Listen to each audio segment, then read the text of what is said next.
9 mentiras que você ainda acredita.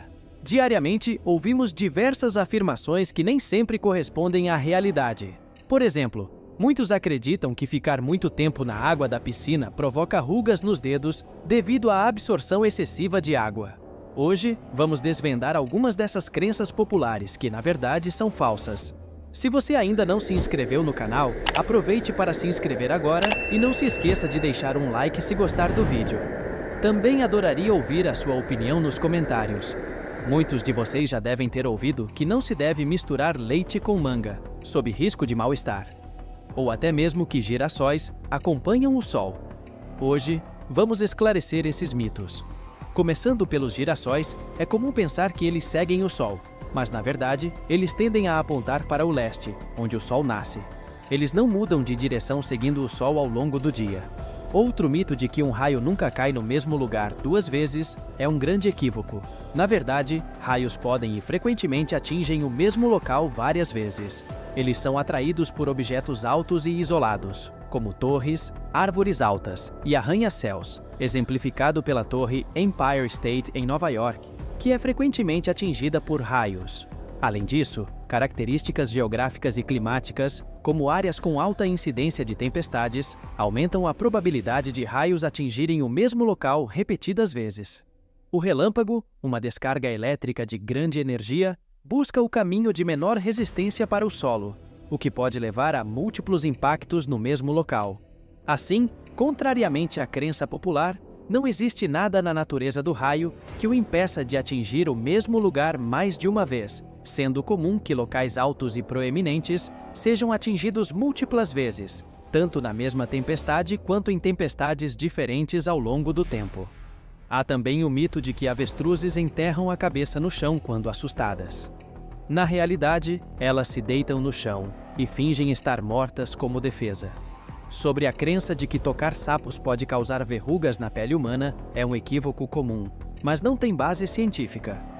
Verrugas são causadas por tipos específicos de vírus humanos, conhecidos como papilomavírus humano, HPV, e não tem relação com sapos ou qualquer outro animal. A associação entre sapos e verrugas provavelmente surgiu devido à aparência áspera e irregular da pele de muitos sapos, que pode lembrar verrugas humanas. Embora seja verdade que alguns sapos são venenosos, com secreções que podem ser perigosas se ingeridas ou se entrarem em contato com mucosas, simplesmente tocar um sapo não resultará no surgimento de verrugas. É sempre bom lembrar que ao manusear qualquer animal selvagem, é importante lavar as mãos depois, principalmente para evitar qualquer tipo de contaminação ou irritação da pele. Contudo, no caso dos sapos, o risco está mais ligado a possíveis toxinas do que a verrugas. Há quem acredite que todos os mosquitos vivem apenas um dia, é um equívoco comum. A verdade é que a expectativa de vida dos mosquitos varia significativamente entre as espécies. Enquanto é verdade que algumas espécies de mosquitos têm um ciclo de vida muito curto, durando apenas cerca de 24 horas, isso não se aplica a todos os mosquitos. Por exemplo, os machos de muitas espécies de mosquitos vivem em média de 6 a 7 dias, alimentando-se principalmente de néctar de plantas, sem consumir sangue. As fêmeas, por outro lado, tendem a ter uma vida mais longa, especialmente se tiverem acesso a uma fonte adequada de alimentos. Em condições ideais, algumas fêmeas de mosquito podem viver de algumas semanas a até 1 ou 2 meses. Em certos casos, como em espécies que hibernam, os mosquitos podem viver ainda mais, permanecendo em um estado de torpor ou hibernação durante os meses mais frios. Comente, qual tipo de mosquito incomoda mais na sua cidade? Quanto à crença de que nossos dedos enrugam na água devido à absorção excessiva de líquido, isso também é um equívoco. Na realidade, o enrugamento é uma resposta adaptativa do nosso corpo para melhorar a aderência e a manipulação de objetos em ambientes molhados. Outro mito comum, e a ideia de que a riqueza sempre aumenta para os ricos, enquanto diminui para os pobres, é um conceito frequentemente debatido, e é considerado por muitos como um mito. Embora exista uma desigualdade econômica significativa em todo o mundo, a realidade é mais complexa do que essa simplificação. De acordo com estudos do Banco Mundial, a pobreza extrema está de fato diminuindo globalmente, embora esse processo esteja ocorrendo de maneira lenta. Esse fenômeno pode ser atribuído a diversos fatores, incluindo o desenvolvimento econômico em várias regiões do mundo, melhorias na educação, na saúde e no acesso a recursos básicos, e políticas públicas voltadas para a redução da pobreza. No entanto, a redução da pobreza extrema não elimina automaticamente a desigualdade de renda, que continua sendo um desafio significativo em muitas sociedades. Além disso, há a famosa história que a NASA gastou milhões de dólares desenvolvendo uma caneta que funcionasse no espaço, enquanto os russos simplesmente usavam um lápis, é mais um mito do que uma realidade. Na verdade, tanto a NASA quanto os cosmonautas russos inicialmente usavam lápis em suas missões espaciais antes da invenção da caneta espacial.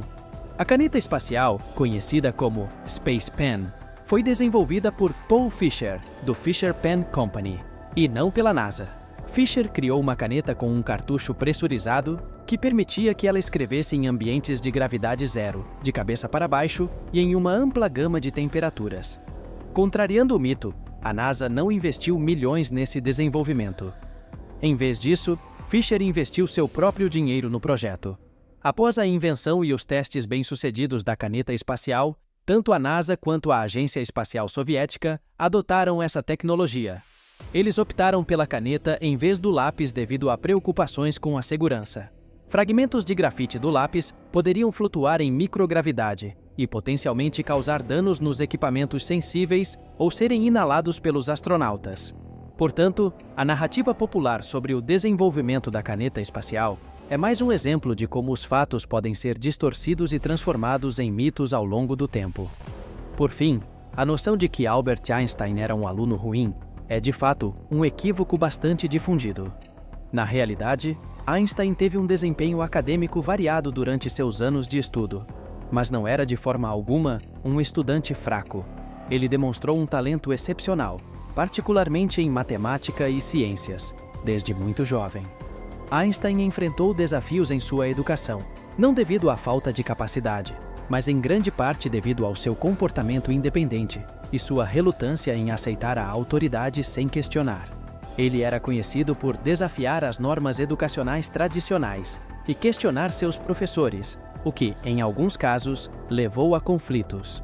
Essas características, longe de serem indicativas de um estudante fraco, refletiam a mente inquisitiva e inovadora de Einstein. Sua habilidade de pensar de maneira independente e criativa foi crucial para suas contribuições revolucionárias para a física, incluindo a teoria da relatividade. Portanto, a imagem de Einstein como um aluno fraco é um mal-entendido sobre sua verdadeira natureza acadêmica. Ele era, na verdade, um pensador profundamente independente e inovador, cujas abordagens não convencionais à aprendizagem e à investigação científica foram fundamentais para seu sucesso posterior como um dos maiores físicos da história.